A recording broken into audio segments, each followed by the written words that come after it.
there are several things coming in. There's several mitigating factors that are driving this increase in suicide.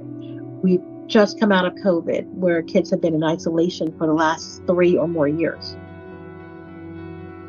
All the challenges are happening to us because they're going to make you a better version of yourself. If you end it where it is hardest, you will not be able to see what is the brighter part on the other end.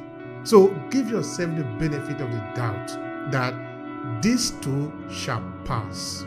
Yes, this too has come to pass. It has not come to stay.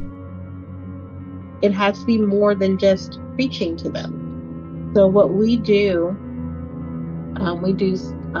suicide prevention strategies through things that are highly engaging for children. So we do it through music production, music engineering, digital animation, coding, how to make games. And we teach the techniques to a group of children. And then they teach it back in the form of PSA announcements, videos, short podcasts, things of that nature that we can then stream through the app and hopefully get this out to the nation.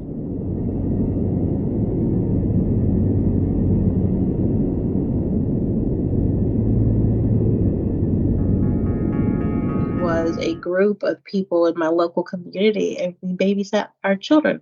Like, we paired people together that had opposite shifts. If you worked day and I worked nights, and we could watch each other's children. It was literally that. And then it became talking in my kitchen saying, okay, what can we do about this? And then dive into it, because I had a circle of friends and family. We're all professionals. And I'm like, we should be able to think of something. This is not something that we cannot solve. So we started brainstorming and coming up with different ideas. I came up with the concept for the mobile app after doing my research and putting it all together, looking at what the contributing factors were for suicide, and then how do we make a difference. But as far as getting other people on board, it was really, like you said with your podcast, of telling a story.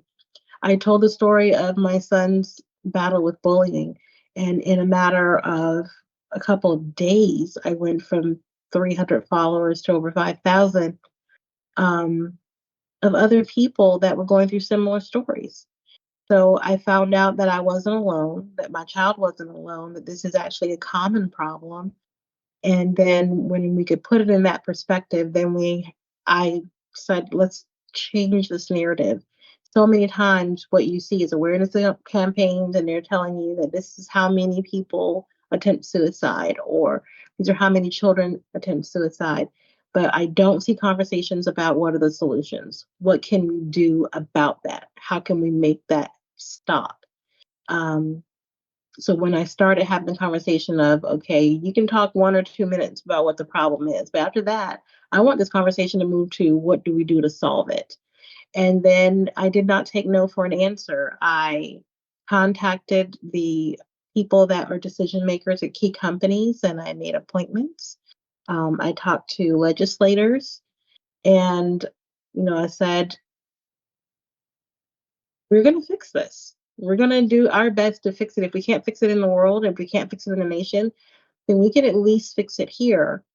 And when you get enough people together that have that same intent, that's when you can make a difference. So it's truly the power of one person that makes a ripple effect and ignites everyone else.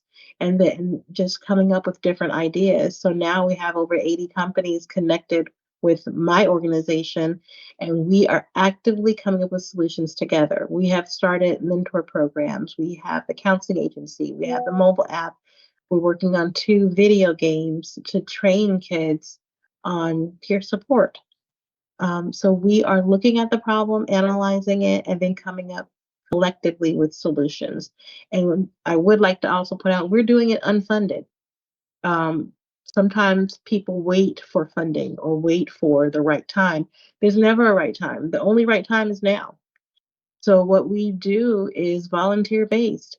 It's service in kind grants. I have a service in kind grant that allows us to give away 500,000 brand new Android tablets per month. with free AT&T Wi-Fi. So we're breaking the barrier for kids getting access to the resources that are needed because they don't have internet access or something of that nature. So we're taking and saying, okay, what are the mitigating factors that make this a problem escalated?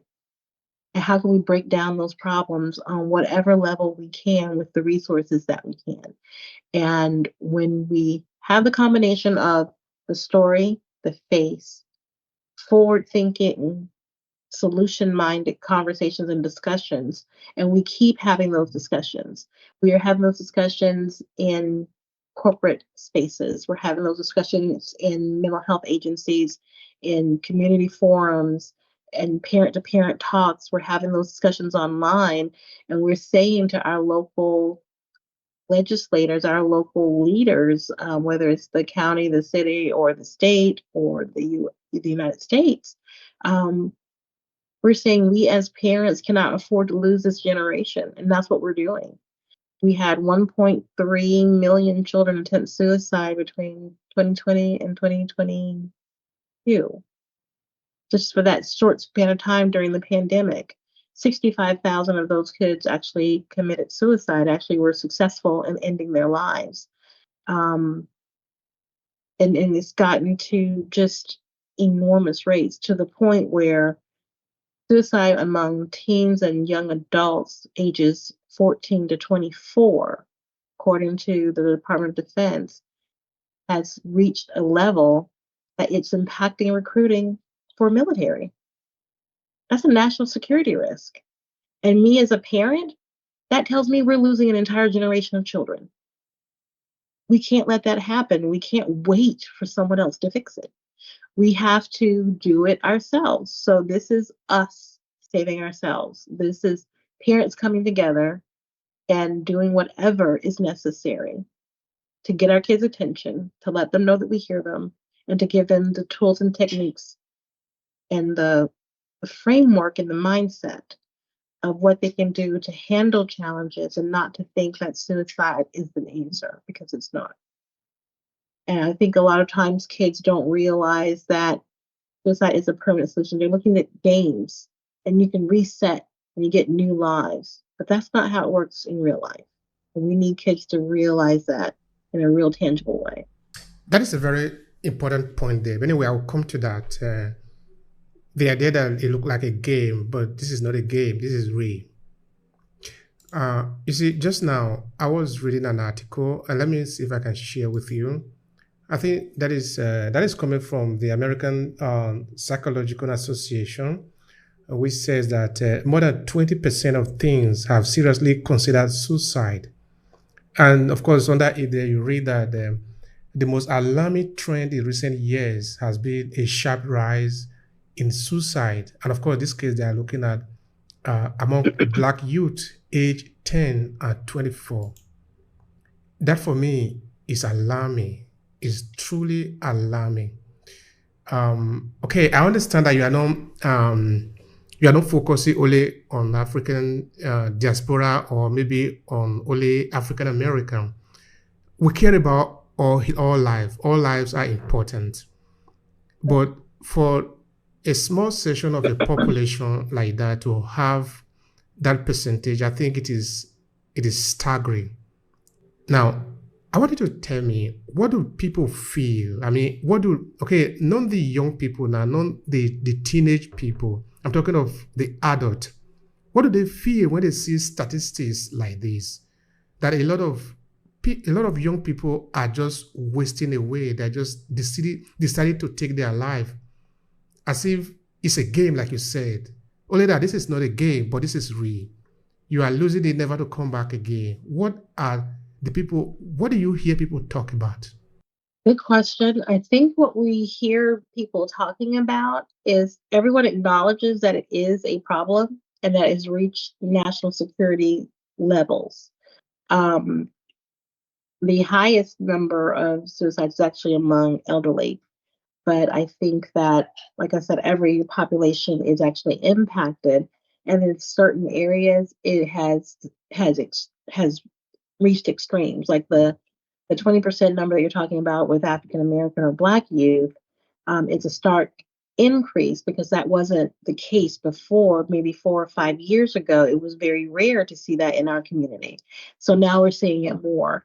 And I think what that's coming from is that we're seeing that we're talking about it more. We're seeing it in the music. You know, there are songs out here that talk about suicide as an answer for